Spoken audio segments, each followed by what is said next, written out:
Hey everyone, it's the Kung Fu Genius, aka Alex Richter, and I just want to let you know that if you're a Wing Chun practitioner, especially from the WT or Leung Ting line, and you want to get really personalized intensive private training with me, you can now apply to do an immersion course with me here in NYC, or if you like the sun, in my Florida home near Orlando. These courses are for instructors or anyone who's serious about learning the art in detail and working hard. I teach in program blocks like Sunam Tao, Chumkyu, Buchi, and Wooden Dummy, and those include the Chi Sao theory, fighting applications, and training methods as well.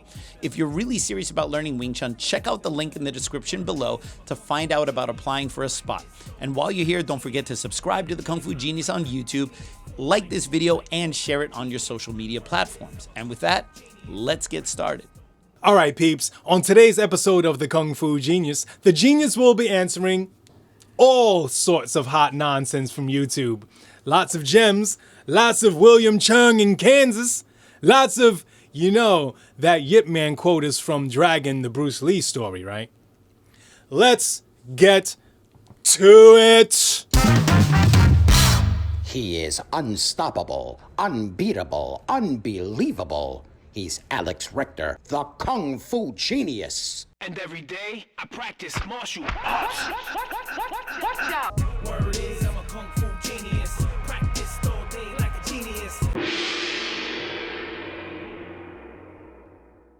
Yo, Dre, how you doing, man? Oh, I'm doing good, Sifu. It's, what is it today? Like a holiday or something, right? Today's Valentine's Day. Yeah. I'm feeling saucy. Hallmark Day. Hallmark Day. I'm feeling extra saucy and sexy. I think you're saying sexist.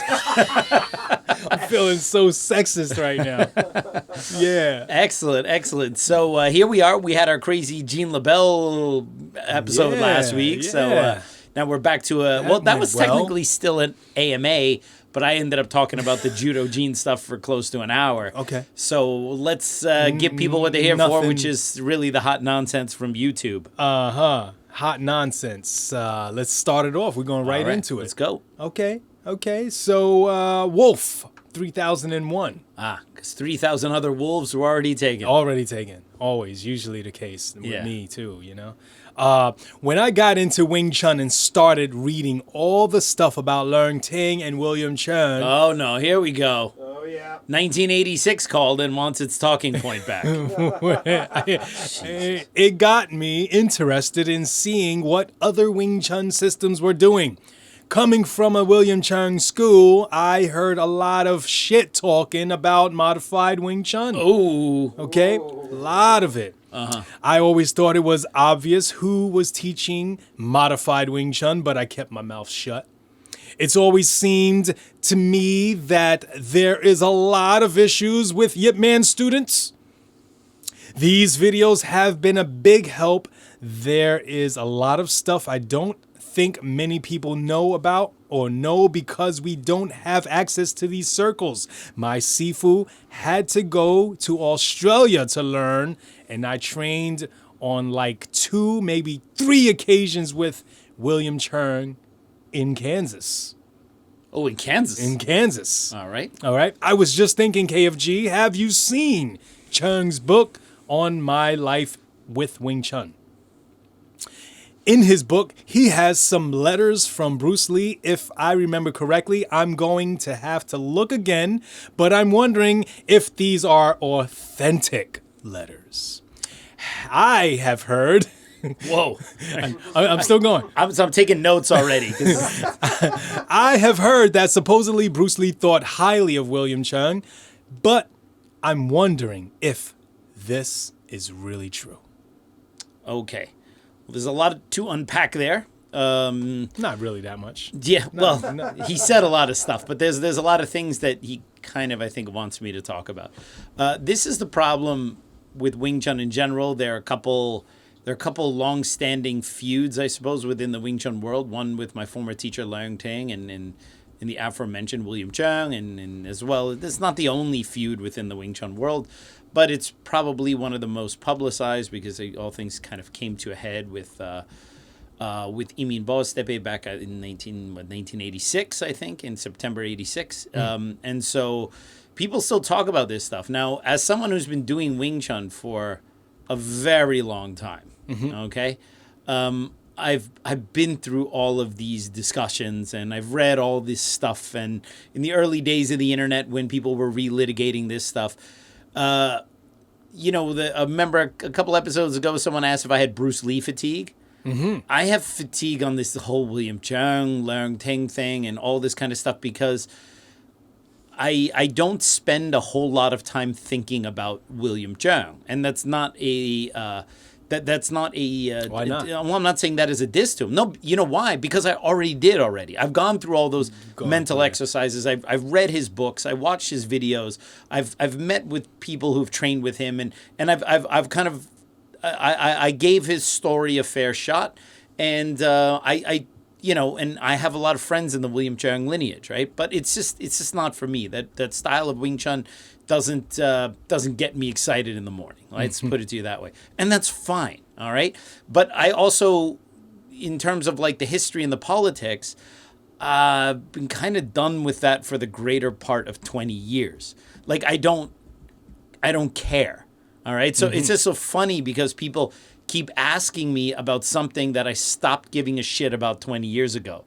So I feel like I always have to pull from the deepest parts when you first found out about it. No, I just have to.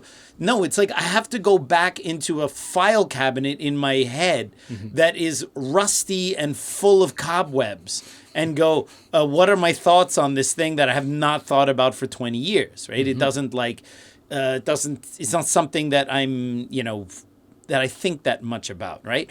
William Cheung has come up on the podcast a number of times. And of course, these are all kind of sensitive political issues for some people because obviously the students who follow William Cheung believe in William Cheung's story about his Wing Chun being the authentic traditional one from Leung Chan and everyone else essentially doing some fake created on the fly Wing Chun that is known as modified Wing Chun. But as I mentioned on a recent podcast, this dichotomy of traditional and modified, these are terms William Cheung made up, and we are under no obligation to acknowledge them as legitimate terms, right? Because no one outside of William Cheung's lineage divides Wing Chun this way, and if you go into the other lineages in Fatsan, the older lineages, if you go way back to Leung Chan's Wing Chun that he taught in Gulo village, it does not look like William Cheung's Wing Chun. It looks much more like what everyone else is doing. So that's how I feel about it. I have no problem with William Cheung teaching what he teaches. I have no problem with his students doing what they're doing. It doesn't bother me at all. What I don't understand is why people get so bent out of shape that other people are doing something different. All right? If someone does something different and it's not the same as what you do, well, fine. You let them do that. They're not your students anyway. There's this weird thing in Wing Chun that they look at like, oh, look how these guys are stepping. Look how these guys are. I'm like, why do you even care? Shouldn't you be focused on your own students and improving your skills and things like that and worried about maybe how to deal with a boxer or a wrestler and not so worried that these guys put their feet this way and these guys put their feet, like, who cares? Like, you would have to pay me a lot of cash money to even pretend to care, let alone actually care about any of this stuff. So I have to preface my answer with, I don't actually care. Literally anything I'm going to say right now is unemotional and I don't care. Okay? But I have to say that because there's always this assumption, I used to learn from Leung Ting that I have to hate William Cheung or something. I'm incredibly neutral about William Cheung in that he does not really factor in to much of what I think about on a regular basis. All right? William Cheung has come up a few times with my now late friend, Sifu Chen Chi-man, who just unfortunately passed away last week. Because Chen Chi-man, when he was young, he was essentially convinced to do Wing Chun because he had a kind of a friendly sparring match with William Cheung, and William Cheung beat him up. And William Cheung at that time, when he was learning from Grandmaster Yip Man, obviously he was very young at that time, but he was also bigger than a lot of the other guys. So he was kind of like the big guy in the class, and he was an aggressive fighter. He got into street fights, and he was someone, even according to Chen Chi-man, who was very willing to fight for little to no reason. He didn't need a lot of goading to get into a fight at that time, right? Now, that's okay if you think, okay, that's the temperament of a teenager who's learning this fighting art, right? I don't know if that's always the same thing you want to look at as someone gets older. Now, I'm not saying William Cheung was still the same guy as he got older, but I'm just saying, like, that's something that you hope people eventually mature out of at some point, right?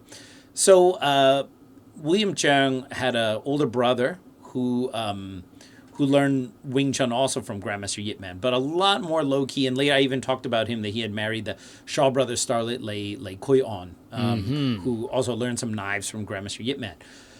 So William Cheung was a good fighter.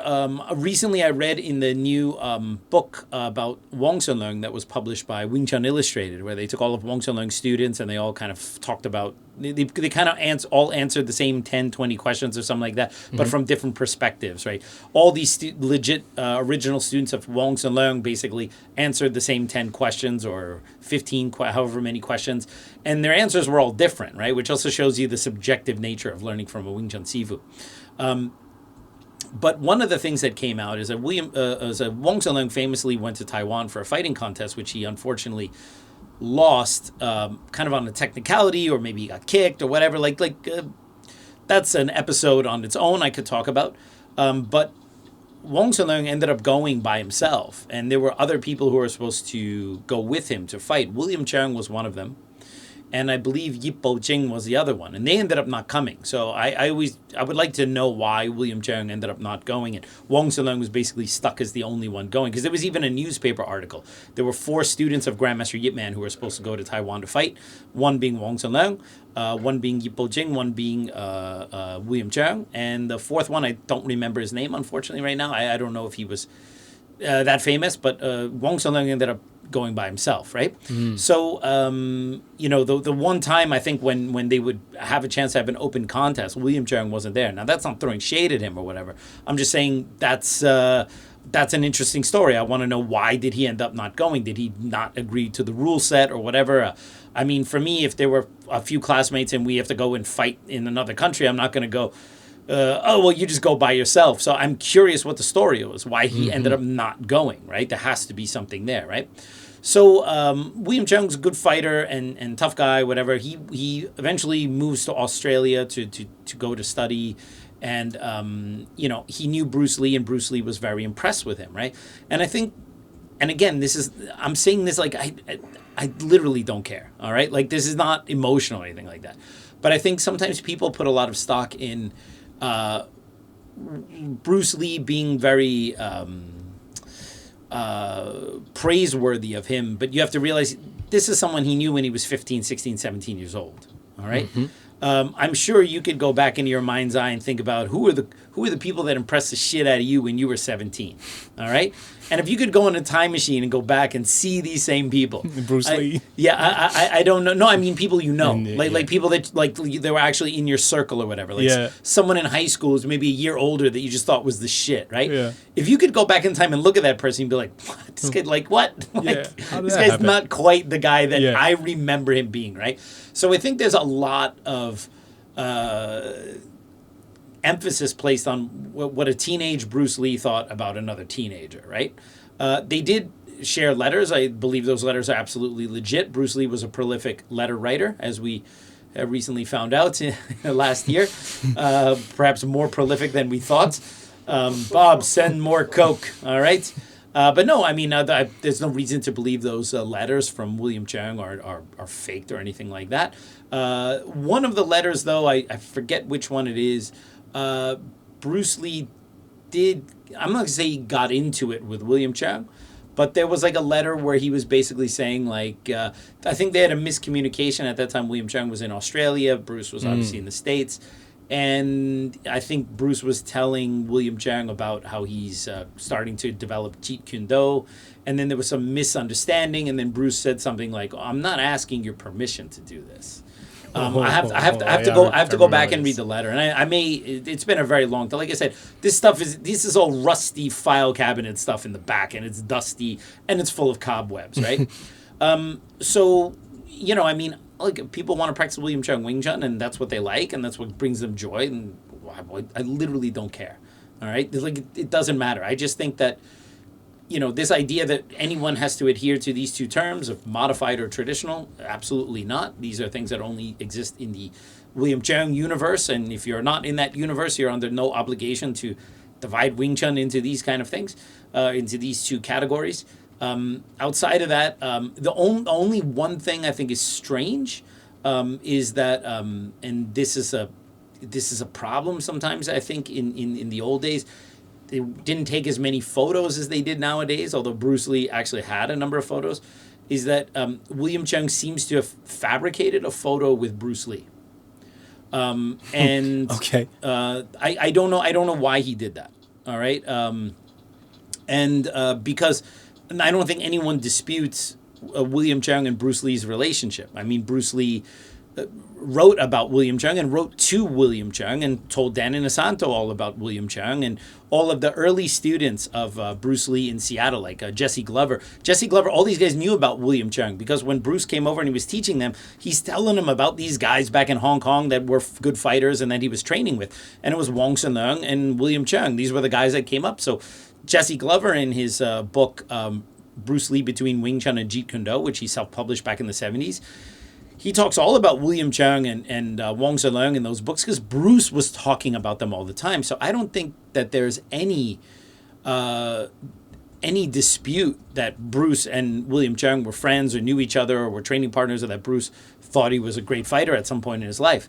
But I think William Cheung just didn't actually have a photo of himself with Bruce Lee. So he took a photo from a family photo of Bruce Lee where he's next to his sister, and he just kind of copied and pasted himself on there and created a photo. So I don't know why he did that. Maybe just because he didn't have a photo, and it's kind of like the photo is fake, but not the relationship, right? So maybe that's why he did it. I have no idea, but it's clearly not.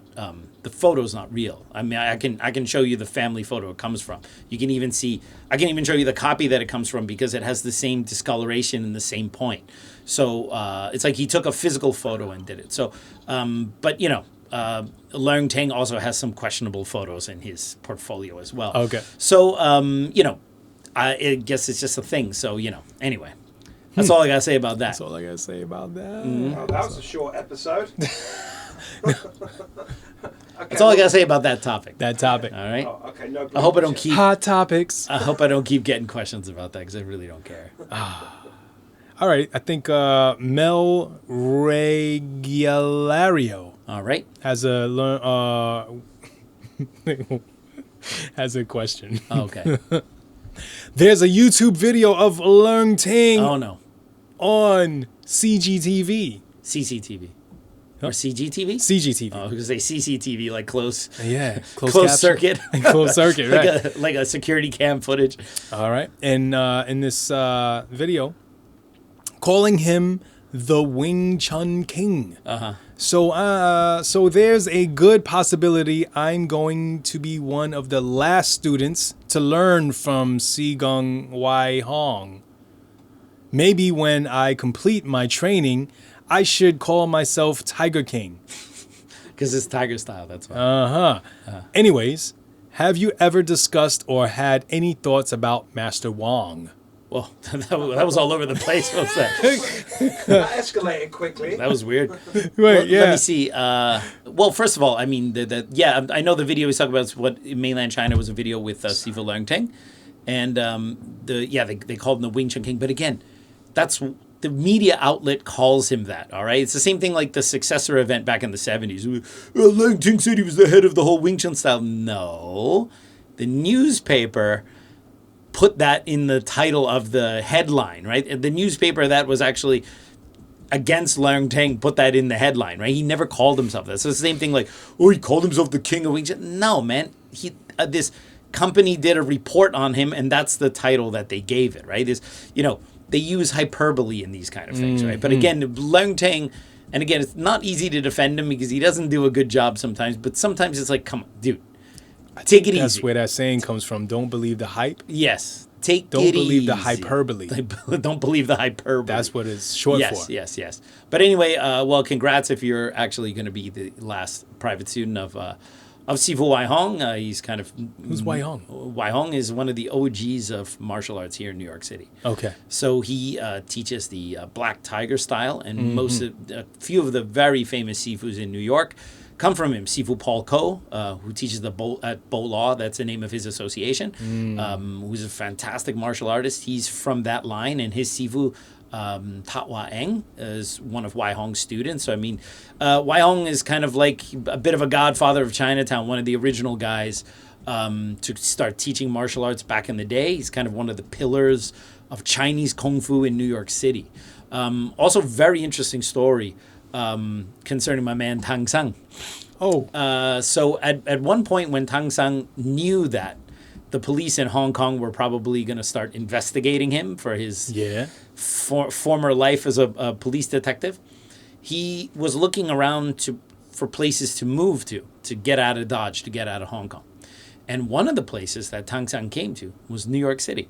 Which is funny because I would you think of alternate universe. I want to live in the universe where Tang Sang moved to New York and stayed here. How badass would that be? Okay. So Tang Sang obviously had a lot of power and prestige in Hong Kong because he was a high-ranking detective, one of the so-called millionaire detectives. He was friends with Loy Lok and was very wealthy and all this kind of stuff. But, when the ICAC was formed, they were coming after him. They were investigating him. So the story was, and Tat Wah Eng told me this story because I was asking him if he knew Tang Sang, and he met Tang Sang and told me a story about Wai Hong and Tang Sang. Tang Sang came to New York. He did some tournament refereeing because Tang Sang loved martial art tournaments. He loved watching fights. And so he would referee. I showed you some old photos in Hong Kong where he was refereeing some full contact bouts. And he came over here and did some refereeing as well just because he loved it. He was a martial arts fight fan. And the story was Tang Sang was in New York Chinatown by himself. Now, this is Chinatown in the 70s. Okay? And he was by himself. But the thing is that Tang Sang's image is kind of all over the newspapers because he's very famous and he was being investigated.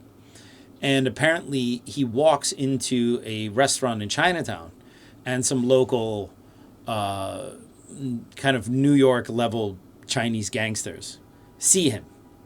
And they know that he's wealthy and he's not in his protected area. And they all basically surround his table.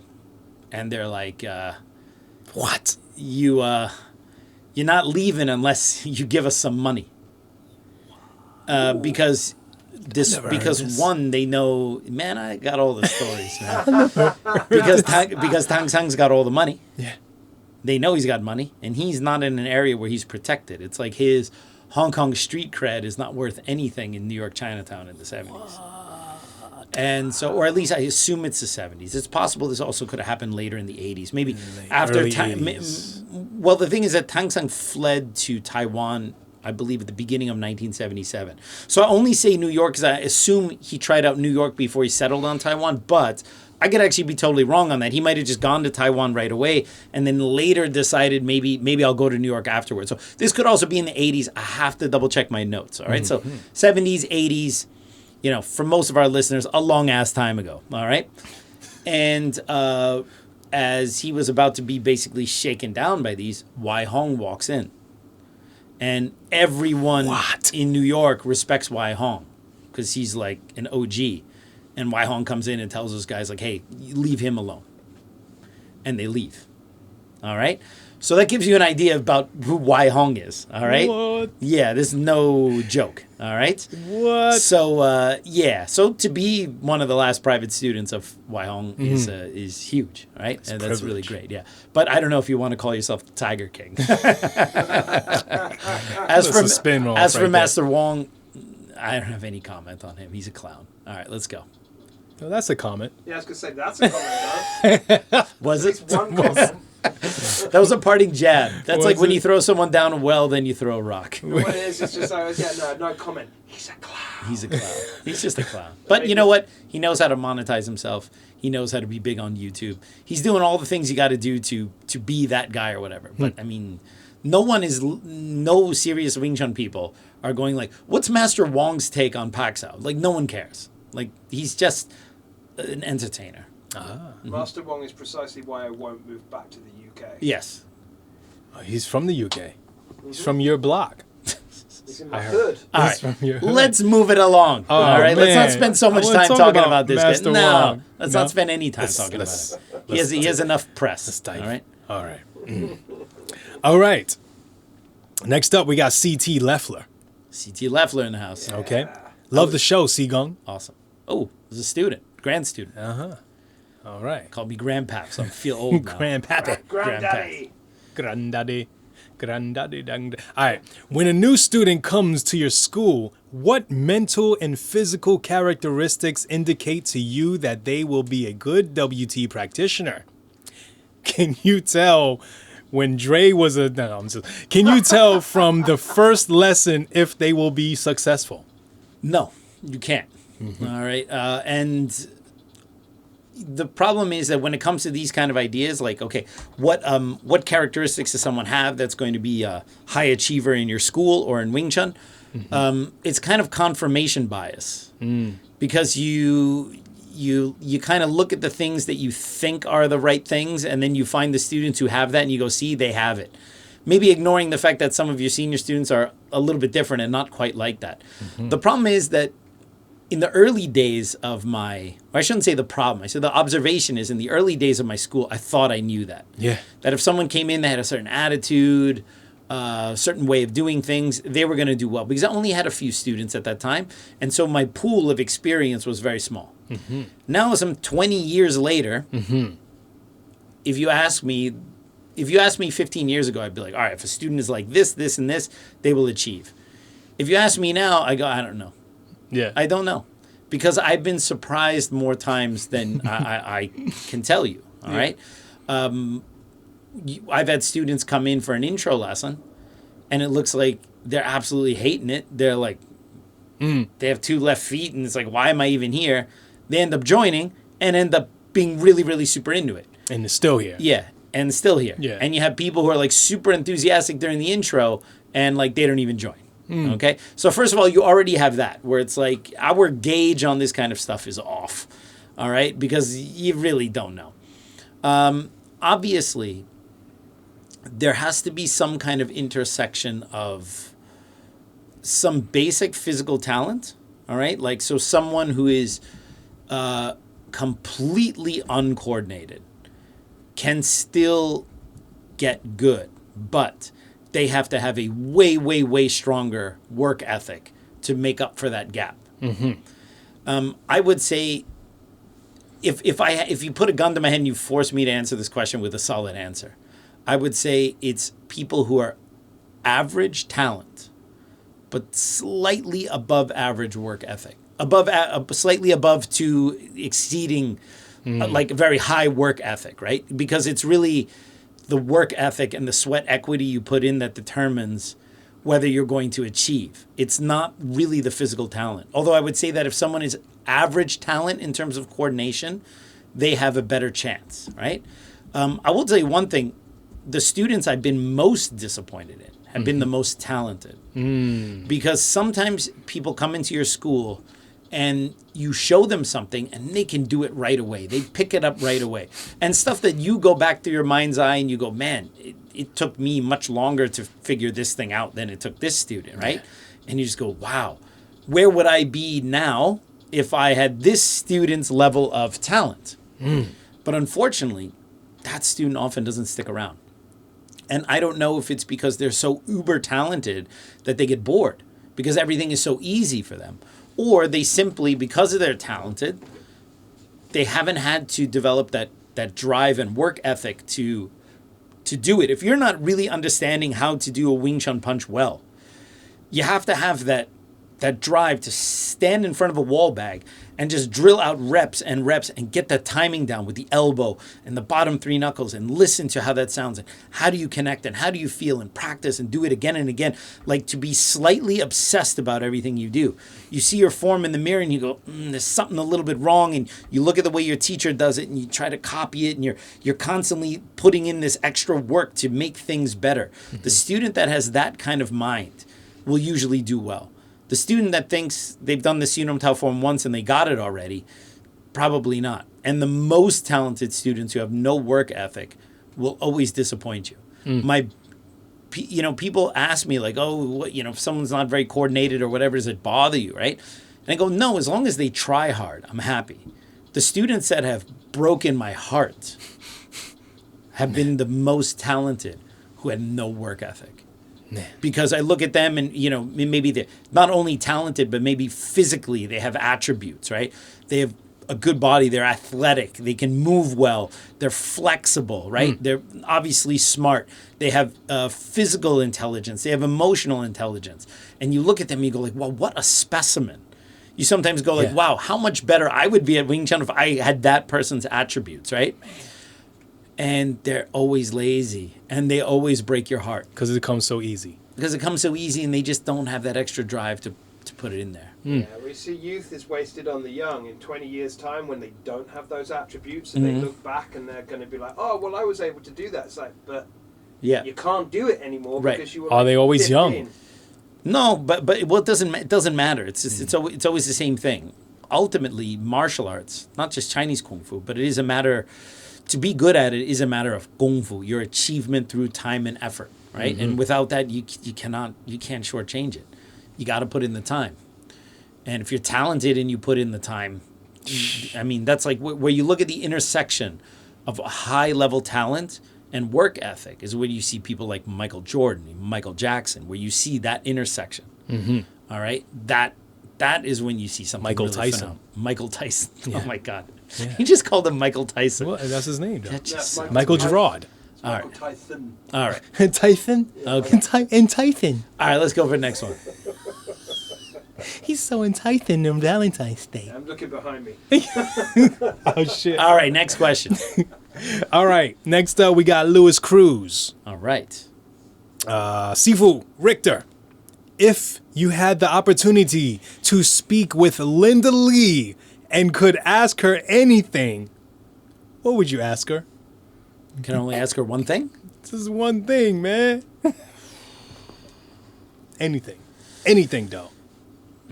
No, my brain doesn't work that way. This is a question I can't answer. If I had the chance to sit down and talk to Linda Lee, I would have tons of stuff I want to talk to her about. Tons of stuff I want to talk to her about. I want to talk to her about like the early days, struggling, leaving Seattle, going to Oakland. I want to talk about the Wong Man fight. I want to talk about the struggles he had post Green Hornet and his school and his students and who learned what. I want to talk about their time in Hong Kong. There's so much I want to talk about. I'd like ask one question. One and done. No, no, No? that would be very dissatisfying. If I could only ask her one question, then I would just ask some silly bubblegum question or whatever, like, What's your shoe size? No, I mean, like, I don't. That's not how my brain works. Anyone who listens to this podcast knows that I go knee deep in everything I do, right? And like, what is one question going to tell you? What is one answer going to give? There's not enough insight in something like that. I guess maybe it's not just one question. Maybe it's if you had the opportunity to speak with Linda Lee. Yeah. Speak Yeah. with Linda Lee. That Maybe would- over coffee. There would be a whole wide range of questions. Coffee. I'm particularly fascinated about his time in Hong Kong, although I know that for Linda that was not a very happy time in her life because, she's not living in her country anymore. She's living in Hong Kong.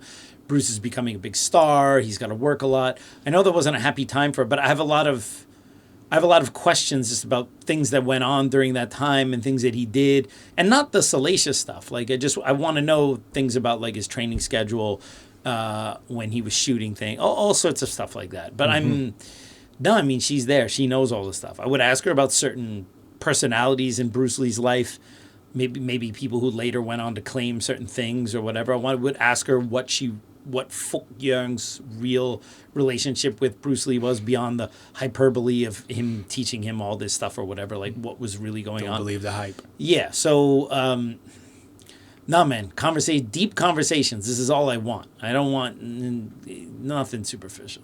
Hey Kung Fu Genius listeners, are you a fan of Wing Chun Kung Fu? Well, if you listen to me, I assume you are. I got great news for KFG fans. Right now, you can get an all-access 1-month free trial subscription to Wing Chun Illustrated magazine. Yes, I said free. Go to WCINewsstand.com and register in the upper right-hand corner. Fill out your email and password and use the code KFG Trial to get your free trial to all the issues from 2011 to the current issue. That's right, all the issues, even the one with this cool guy on the cover. That's me for those of you listening to us on audio. My Kung Fu Genius column is also in all the new issues, as if you needed another reason to get this awesome magazine. Go get your free trial subscription today. For all that information, check out the description below. And now back to me. Yeah. Nice. Good question. All right. Next up, we got Wing Chun in application. All right. What is your favorite part about being a business owner in New York? Oh, Jesus Christ. Do you have a favorite thing? That makes a huge assumption that I would not rather be a business owner anywhere else. Yeah. Right. Being a business owner in New York is a pain in the ass. All right? It's a pain in the ass. It's ridiculously expensive here. It's ridiculously hard to do anything here. So the one thing I will say about what I love about teaching in New York is the people that come to train with us. And because this is, New York is obviously one of the most famous world cities, and the people who come to a city like New York, I mean, these are the most cosmopolitan human beings you will ever meet, from all sorts of different backgrounds. And you meet all sorts of talented people, right? And it's like the average person who lives in New York City is above average in many aspects compared to, let's say, some people who live elsewhere. And I'm not trying in Pennsylvania. I'm not trying to throw shade on other parts, right?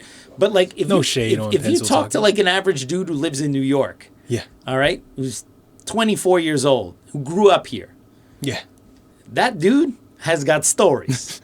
That dude can keep you some shit. That dude can keep you entertained. That dude can tell you some stuff. Not always the case with someone who's 24 years old who grew up somewhere else in the States. You know what I mean? So it's a very rich place in terms of experience. One thing you notice about New Yorkers is they got stories and they got experience, and that's regardless of age. And the older dudes can tell you all sorts of stuff, right? So that's what I like. I like especially if they ride the subway. That's right. Yeah. The people who come here, the students that have come here, that have trained here, that's the biggest asset we have. Like, just like the amazing people I've been able to meet from teaching, and that's my favorite part. Everything else about actually running a business in New York is a freaking pain in the ass. All right, I wouldn't wish that on my worst enemy. All right, being a business owner in New York is a pain in the ass. All right, and it's not easy here. It's cutthroat. All right? But we've done it for 20 years, so we're still here. All right.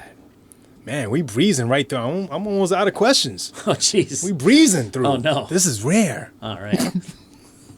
These one and dones. That's right. All right, Sandro Castro. All right. Cool name, Sandro Castro. Hi, the Kung Fu Genius. Oh, and my bad, man. Hi, the Kung Fu Genius. Okay. Exclamation point, right? All right, got it. Great podcast. You are able to speak and understand Cantonese. Just so you know. So. Yeah.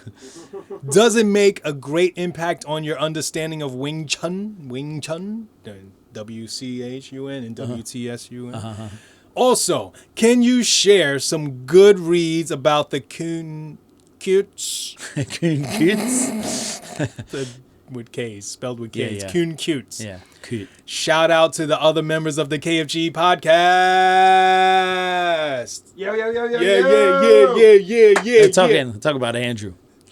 All right. The guy who actually edits this, he's the one that does the real work. He's to edit all your hot nonsense. Right, of course. Yeah. Well, obviously, learning Chinese and learning Cantonese has been a huge help in teaching it because, for people who practice Chinese martial arts, we have there's a lot of mystical nonsense that, that kind of gets packaged into doing Chinese martial arts. And a big part of it has to do with the fact that the aspects of the Chinese culture that are a little bit mystical, or at least to outsiders, it's a little exotic, a little strange.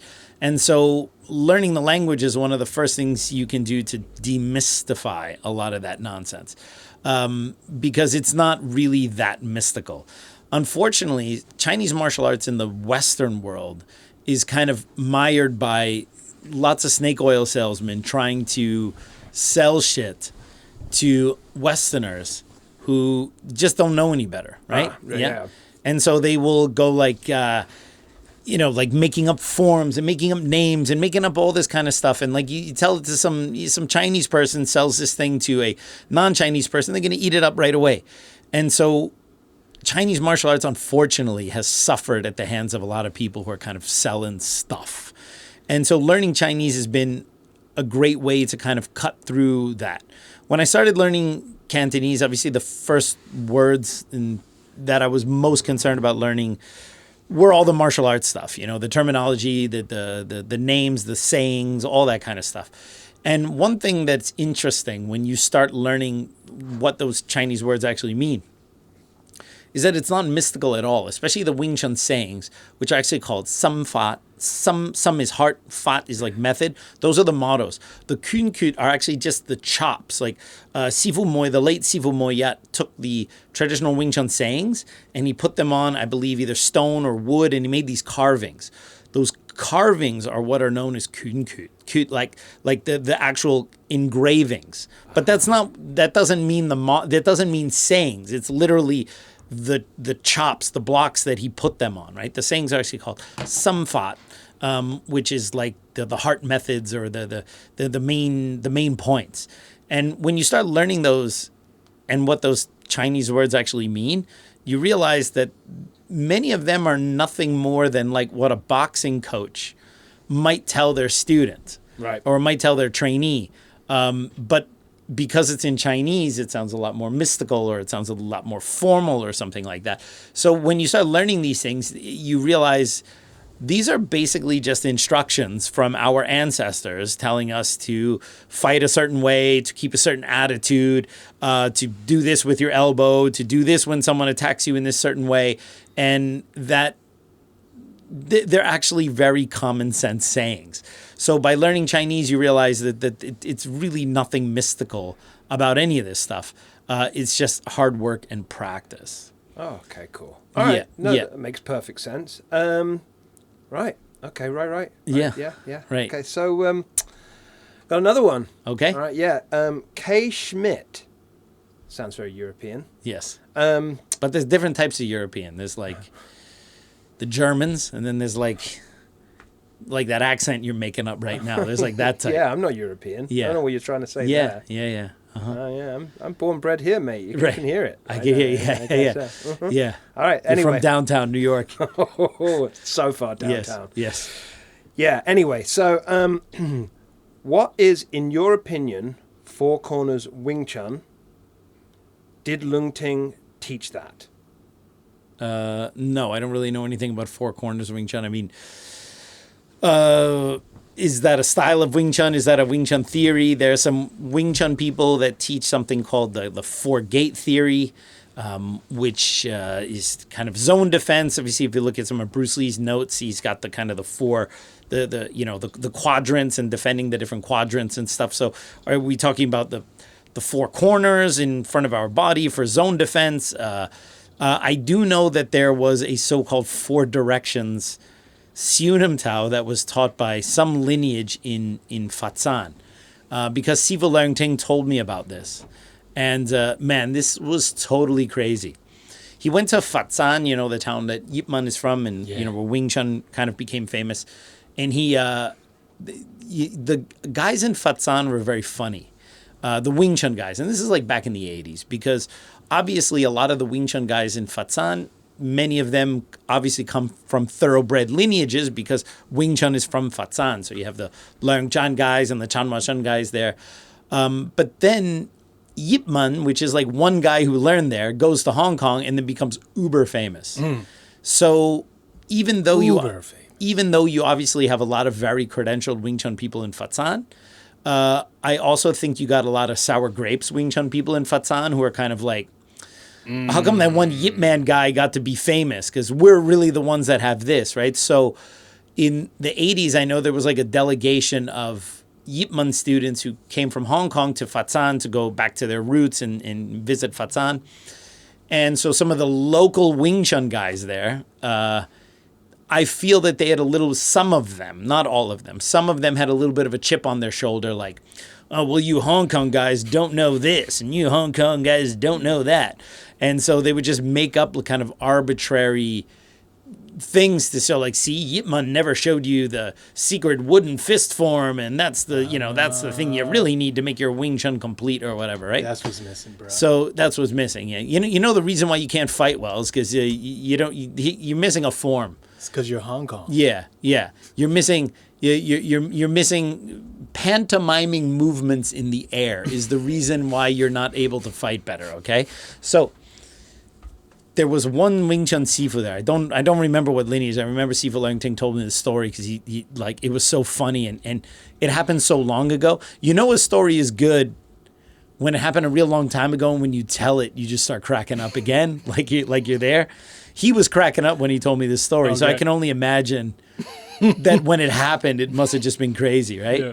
I don't think I'm going to tell it in a way that's really that funny, but you can maybe understand the absurdity of it. While Leung Ting was in China with some of the other Wing Chun people, I assume, one of the local Fatsan Wing Chun people goes up to them and says, Yip Man only learned one direction Wing Chun. And so all of you Hong Kong guys only know one direction Wing Chun. But here in Fatsan, we teach all 4 directions. And then, of course, everyone is intrigued, right?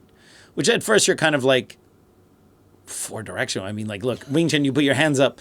If your opponent's in front of you, you face your opponent. But if your opponent gets to the side or you have movements there, if your opponent's behind you, you turn. It's like, well, I think I understand how to fight in all 4 directions. Right, like, I'm not going to be doing back kicks, but if someone's behind me, I'm going to turn and face them. Right? What does it mean, 4 directions? What the hell is that, right? Oh, no. And then so he's like, yeah, Yip Man only learned one. When he left China, he had only learned one direction of Wing Chun, but we have all 4 directions, okay? And I'm going to demonstrate it for you so you can see it for the first time, because he's showing them, like, the error of their Hong Kong ways. Like, okay. I'm going to show you the real shit. Show me, and homie. you're lucky to even see the real shit. Oh, goodness.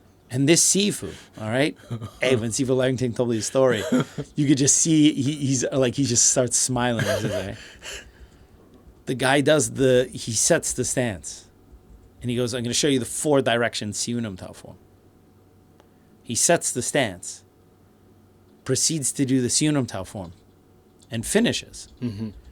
And then turns 90 degrees, sets the stance again, and does the form again. Finishes the form, turns another 90 degrees, sets the stance, and does the form again. And does it for a total of 4 times. And says, see? 4 direction Wing Chun. If there's someone who missed the concept of how Wing Chun works, that you don't literally need to face your Siunum Tao in all directions to know how to use those in the directions you're going to be fighting in, right? I'm sorry, that's got to be a joke. No, it's not, is it? It's just... Well, think about it. These guys in China, especially in the 80s, it's pre-internet, and even now, internet in China is not always that great. So what do they hear? They hear things, right? And they never probably had even really seen what the Hong Kong guys were doing. Right. Or the fact that the Hong Kong Wing Chun was forged on a reputation of fighting, not a reputation of what forms you know or anything like that, right? And they got this like, yeah, but like, look, they're Siunum Tao, they only do it one way. And then they make stuff up because basically these are country bumpkins. I mean, like they're trying to snub their nose at the city slickers coming from Hong Kong. And like, yeah. Let me show you city slickers, which you guys don't know. We have the 4 direction Siunum Tao form, and proceeds to do the Siunum Tao form in 4 separate directions. Now, second part of that question is, did Leung Ting teach that? No, he just told the story. How stupid that was. All right. If that's the same thing. Again, is it the four corners zone defense thing? This is basic Wing Chun theory. Is it seigok from the long pole? Because in the long pole we have 一線兩義三盤seigok, which is the parameters of how we fight with the pole. 1 line, 2 extremes, 3 levels, 4 corners. Is it that theory? All right, because that theory has to do with long pole, not with fist fighting. So people write the 4 corners. 4 corners what? All right, zone defense, 4 corners style, 4 corners what? All right, man, it's too vague. It's 4 corners to every story. That's 4 corners to every story. Not all of them are equally legit, though. No. Sometimes 3 corners are full of shit. Sometimes you only need the 1 corner. Oh, God. And they're all not 90 degrees. That's either. right. Oh, God. Can you imagine that? That's doing great. the Siunum Tau form, stopping, turning 90 degrees, setting the stance again, doing the same damn form again, and doing that for a total of 4 times, and then claiming that that is secret revealed knowledge that only you have. But just imagine the people that actually looked at that and were just like, oh man, that's mind blowing shit. shit. There and watched Well, I guarantee, no, you know who buys that shit? Westerners. Yeah. You know, the Westerners go to places like Fatsan and some unscrupulous snake oil salesman over there will be like, I will teach you the real Wing Chun that even Yip Man didn't know, and tell them all this stuff. And the Westerner goes back to their country going like, I learned the real shit in China. Wow. All right. Well, how do you know? Because some Chinese guy showed it to me. All right, and there you go. And all they were was taken advantage of. That's it. Damn it. Yeah. Got the 4 corners of their pockets. That's right. All right. Next up, Butcher Wing 100. That's what's up. All right. Because 99 other Butcher Wings were already taken. Why you let me say it? Huh? Why you let me Because say that's my line. Can you please come up with your own material? I know, right? Can you please discuss? All right. Oh God. Can you please discuss? I don't know. William Say some Cheung, shit. right? Yeah, is it William Cheung again? Don't. This is not a question. This is Okay. say some shit time. Say some shit. Can you please discuss iron palm and hand conditioning that Bruce worked on with James Lee?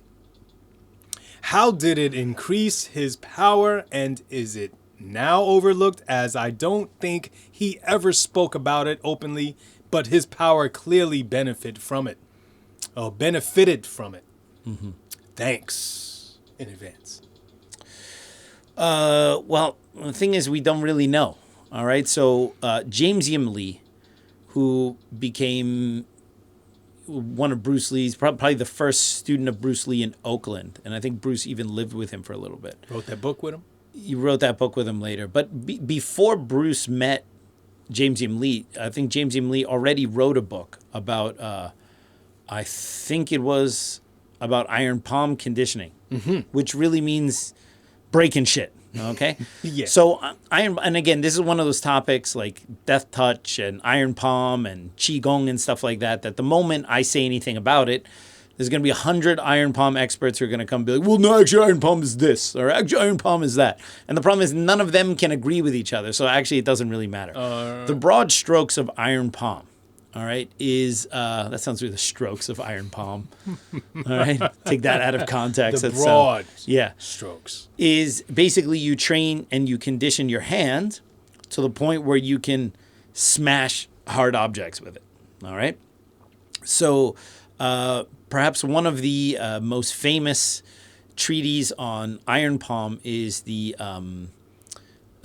Li Ying Arn or Li Arn Ying. I think it's Li Ying Arn book, Iron Palm in 100 Days. Oh, it was a book that came out in the 60s. You had this book. I have this book. Yeah. All right. You still have it. I still have it, yes. Okay. All right. Yeah. I didn't get it in the 60s, though. Okay. All right. No, man, I have everything. I have everything.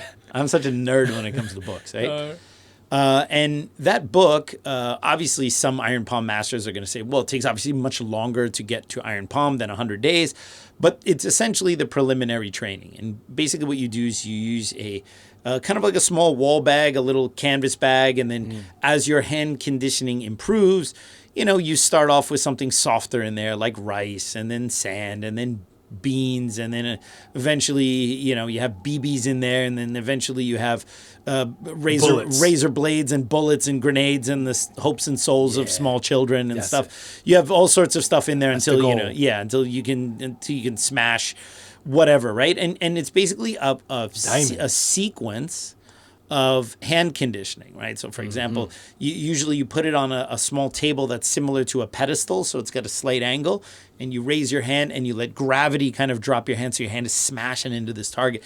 And you do the palm heel and the back of the hand and the ridge and the fingertips and the four knuckles and the fist and the hammer fist.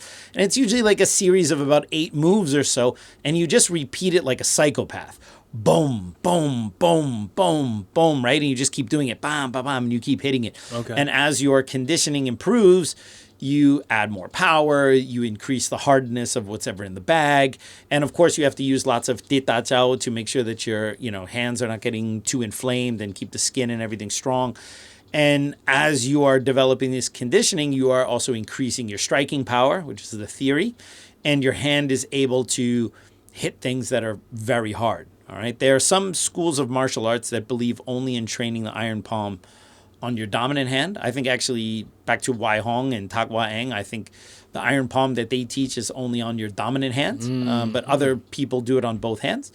And so then the real test, once you've done this iron palm training on the bag, is can you break stuff with your hand? It's obviously pieces of wood and stone and these kind of things, right?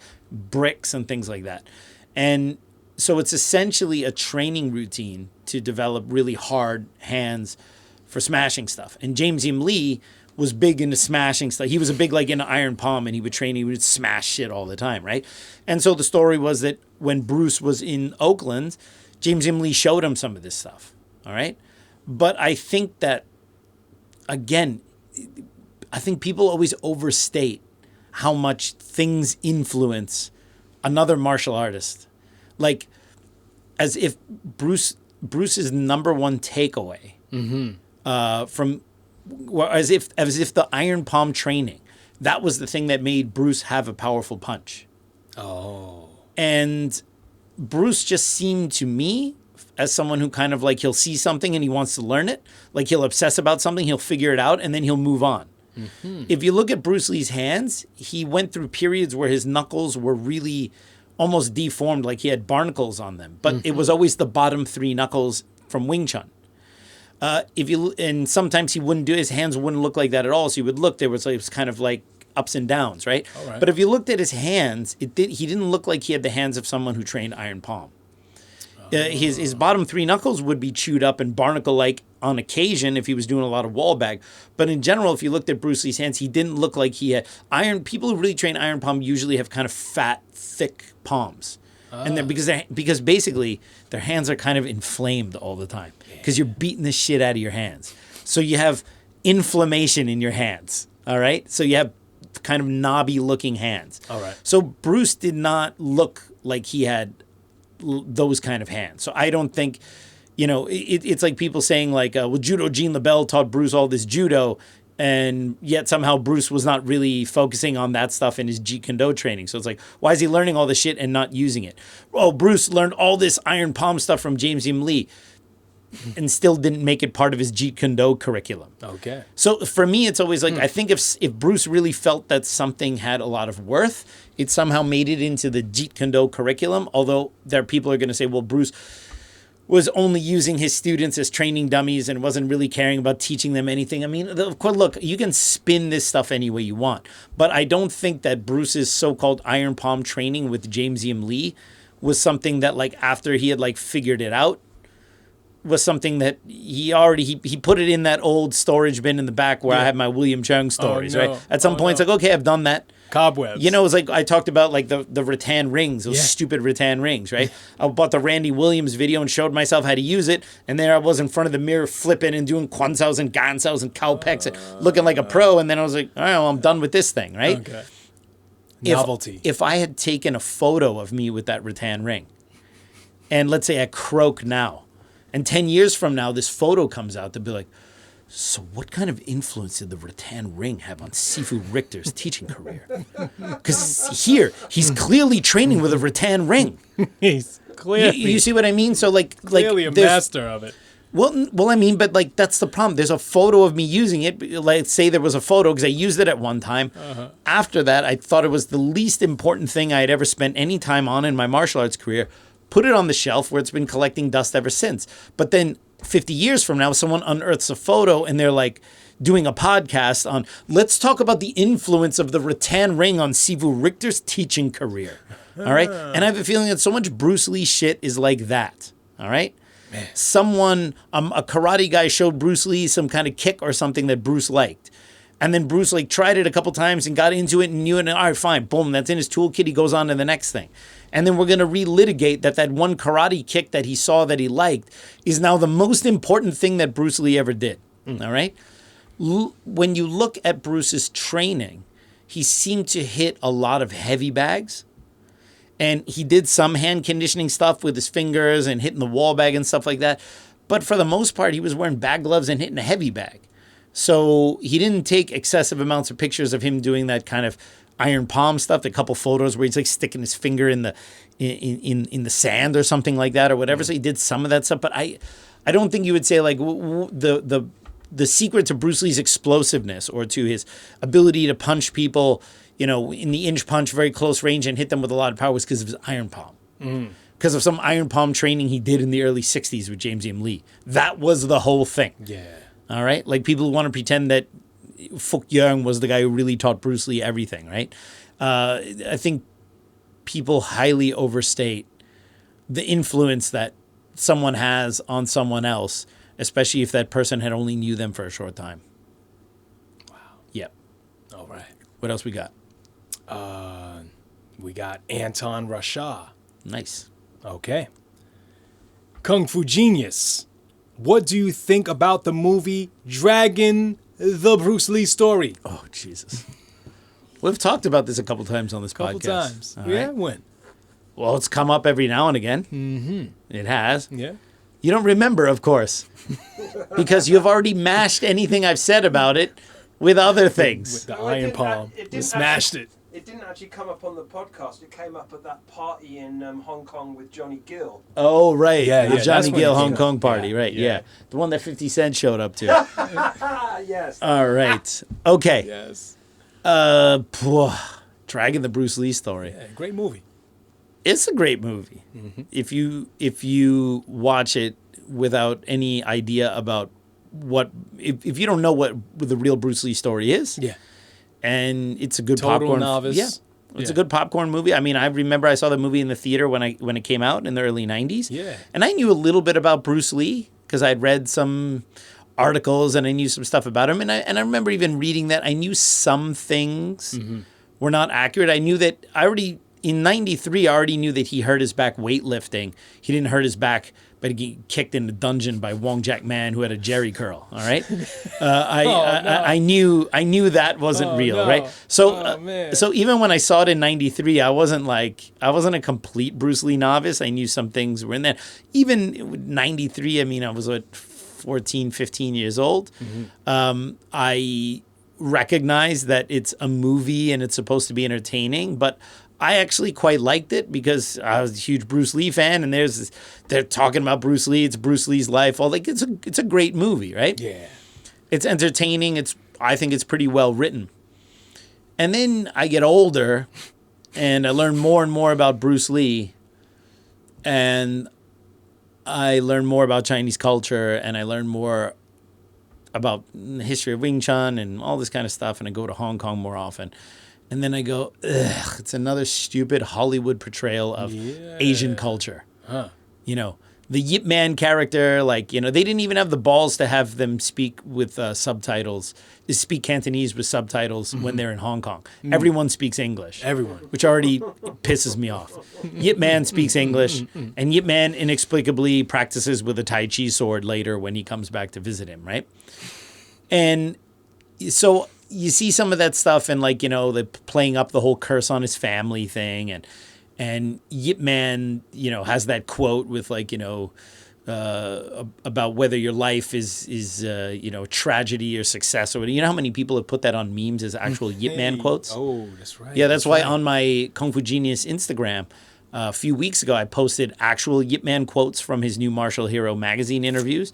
Because when I go on Instagram and I look at these so-called Yip Man quotes, dude, that shit's from Dragon, the Bruce Lee story. And the funny thing is, I every once in a while I commented on some of those Instagram posts. Yeah.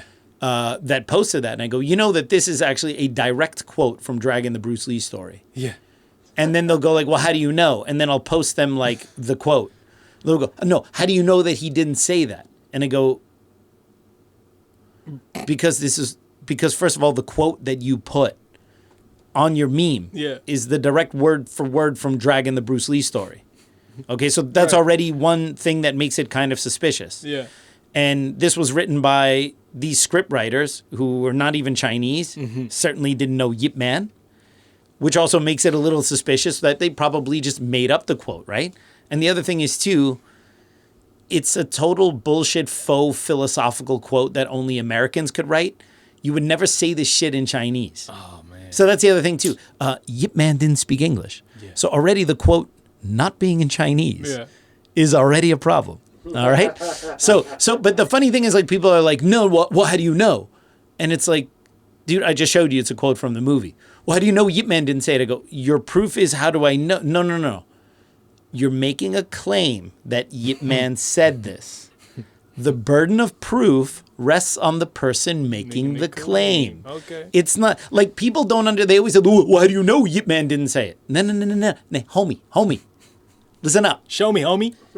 You're the one claiming Yip Man said this.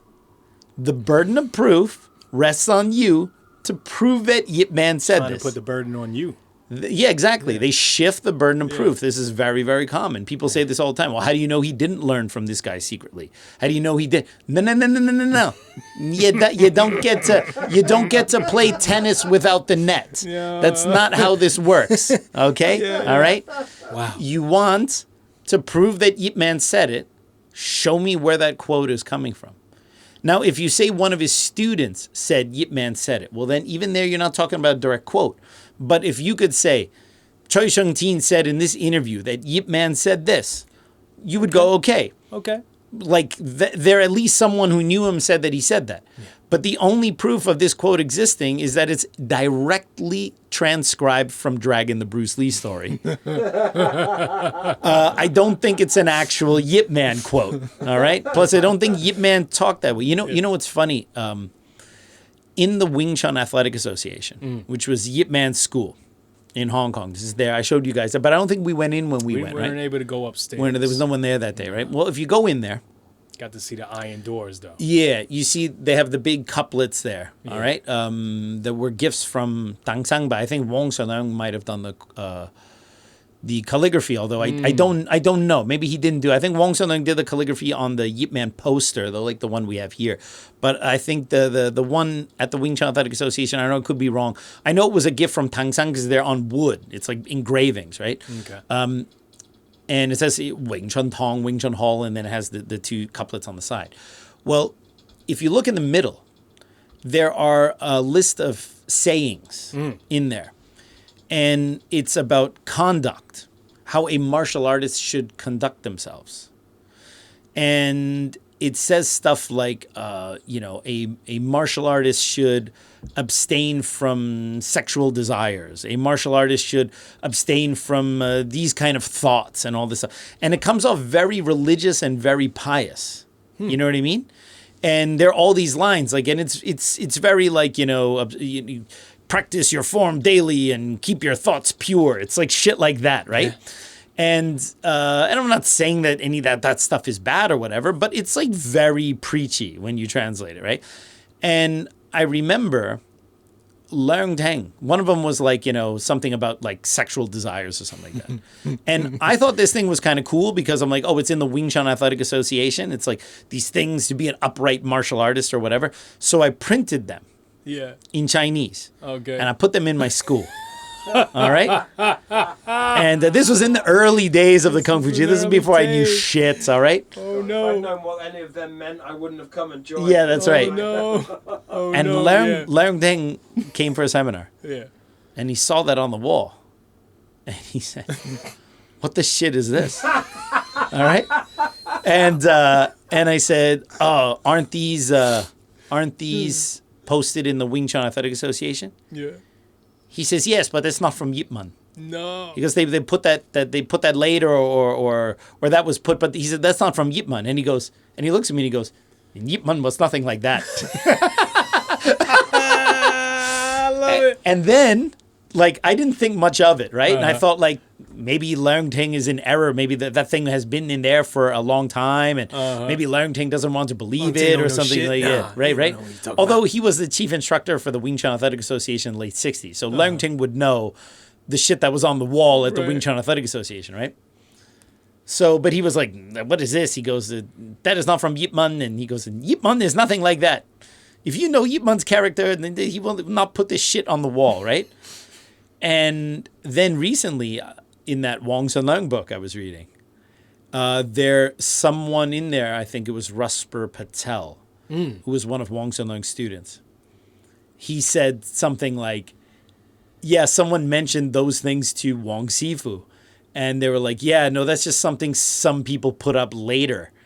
It's the more pious students of Yip Man put that up there or whatever, right? To give Wing Chun a more Shaolin monk kind of feel to it or whatever. But, but again, that's the problem, is that you would go to the Wing Chun Athletic Association not knowing, and you would see these like pious rules of conduct and everything like that. And you would think these are the laws and rules that Yip Man obeyed or whatever. And that shit was just put up by some of his students after he died. Yeah. You know what I mean? Just to sound holier than thou, right? Oh, no. And so please tell me how you get these Yip Man quotes, right? So that's why on my Instagram, I put actual Yip Man quotes from the new Martial Hero magazine, like shit Yip Man really said. Obviously, he originally said it in Chinese and we translated it into English, but these are actual Yip Man quotes. So Dragging the Bruce Lee story has done a bit to confuse some things, like with the Yip Man quotes. Okay. And, again, I thought Jason Scott Lee did a good job, because playing Bruce Lee or any iconic person is no easy task, I think, for an actor. And I think instead of him just doing a Bruce Lee imitation, he played the role the way he wanted to play it. And I think that was admirable. But yeah, it's kind of ridiculous, and it plays into a lot of Asian stereotypes, even when it purports to be a bit anti-racist. I feel that the portrayal of Asians within that movie is kind of ridiculous. Okay. Except for Jason Scott Lee, but there are other things like the actor who played his father and stuff like that. I just thought it was very, I don't know, it was just shades of Charlie Chan in there. It just felt a little ugh. And it did try to have an anti-racism message, which was, quite forward thinking for 93, but I think in other ways it kind of missed the mark in the actual portrayal of Chinese people. But, I think every Bruce Lee fan has to see it so they can bitch about it. Right. Interesting, Nancy Kwan is in it. Nancy Kwan basically plays the Ruby Chow-like figure. I don't think they actually called her Ruby Chow. But funny thing is, Nancy Kwan actually knew Bruce Lee in real life. Okay. So that was kind of a funny cameo in there. I haven't seen it in a long time, but I do remember that scene. Yeah. With the fight. In that yard. Yep. So, do we have any other questions? All right. Next up, we got Steve Strutt. That's what's up. Longtime fan. He's always around. Time. All right. Thank you. And what is the benefit of a super slow third sentence in Sunum Tao? I believe it's third set. Yeah. In Sunum Tao. Got that's the sequence with the Tan Sao and the Wu Sao and the Fuk Sao. So the third set in the Sunum Tao form. Now again, different Wing Chun lineages divide the form up differently. Some divide the Sunum Tao into 3 parts. So they consider all of that part of part 1. We divide it into 8 sets. So basically every time you retract the hands, that's the end of a set. So that's the third set, the way we count it. The third set is done slowly because there's an emphasis on low elbow power. And because we have 2 of our 3 seed techniques in there, 2 of our low elbow seed techniques, namely the Tan Sao and the Fuk Sao, we want to focus on lowering the elbow and sending it forward for developing that idea of constant forward pressure. So there are elements of elbow power, and also when you slow things down, that gives you time to focus on things like shoulder position. Make sure you're staying square rather than turning your shoulder a little bit because it's done with one arm. So by slowing things down, it allows you to pay attention to some vital details in Wing Chun, namely Cham Chang Lok Bok, sinking elbow, dropping shoulder, which are super vital to good Wing Chun. So the slow practice allows you to do that. There's also another aspect there where you can integrate your breathing, not breathing timed with the movements, just you slow your breathing down and keep a very even breathing rhythm, which adds a little bit of difficulty because you also have to focus on the movements. So there's a bit of a mental aspect because to a certain degree, it actually becomes kind of boring. And so you'll find like halfway through on the first arm, after you've been doing it slow, you realize, man, I still have one more foot out to go on this arm, and I still haven't even started the other side. So you have this internal dialogue that's going like, why don't you just speed it up a little bit? All right, just speed up that last foot out so you can get to the other side and get that thing done with, right? So what ends up happening is by slowing it down, it's kind of boring. It's kind of, it drags on the mind a little bit. And so it's basically a shit test for yourself, all right? And this is one of the reasons why we do it. Obviously, the aforementioned low elbow power, all that stuff's kind of primary, but this kind of secondary reason of adding a little bit of institutionalized boredom to practicing it, where you almost want to like speed it up to get it over with. That is a shit test for yourself, for Taosam, or fighting heart. Can you, regardless of how boring it is, continue to stick out this third set at the same pace, even when you have one more fuks out to go on the first side? So you've already been doing it for a while, you're still not done, and you haven't even started the other side yet. That's where everyone starts to go, oh crap. It's before that last fuks out on the first side, because they're still not done with the first side. They've already been doing it for a long time, and they haven't even started the second side yet. And so the question is, are you going to speed up? Are you going to do it in fewer breath cycles? Are you going to try to do it a little bit faster just for the sake of getting it done? Or are you going to keep the same disciplined pace throughout the entire thing? Whether sweat is dripping in your eye, you're not going to stop to wipe your eye. You're going to keep going. Can you push through it? Because if you can't, that means you're easily defeated by your own thoughts. And if you cannot defeat yourself, how can you defeat an enemy in front of you? And that's the deeper lesson. And that's all I got to say about that. All right, everyone. Well, I hope you enjoyed that episode of The Kung Fu Genius. As always, don't forget to like this video, subscribe to The Kung Fu Genius, turn on those notifications, and comment below any questions you want us to answer on a future episode. And I'll see you guys next time. Word is I'm a kung fu genius. Technique speaks for me, not lineage. Forget Jet Li, cause I'm the one. Many call me seafood, but to you I'm sea kung. And I produce masters. You surpassed us. Your kung fu stiffer than corpse and caskets. City Wing Chun is the house I built. Violate the gate and your blood gets spilt. Alex Richter, always the victor. Of course. Yeah. Well, obviously, learning Chinese and learning Cantonese has been a huge...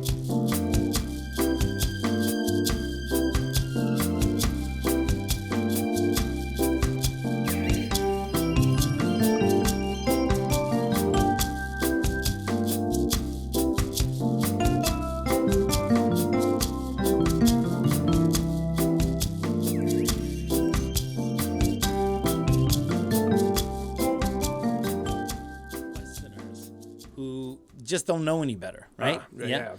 All right, peeps. On today's episode of The Kung Fu Genius, the genius will be answering all sorts of hot nonsense from YouTube. Lots of gems, lots of William Cheung in Kansas, and lots of, you know, that Yip Man quote was from Bruce Lee, the Dragon Story, right? It was supposed to be the other way around. You did it, Dre. You did it. I can't believe you did it. Messing around, and I kept messing around with it. Bruce Lee, the Dragon Story. That's from Bruce Lee, the Dragon Story, right? Yeah, absolutely. Let's try this again, huh? You got it, seafood. Yeah. All right, peeps.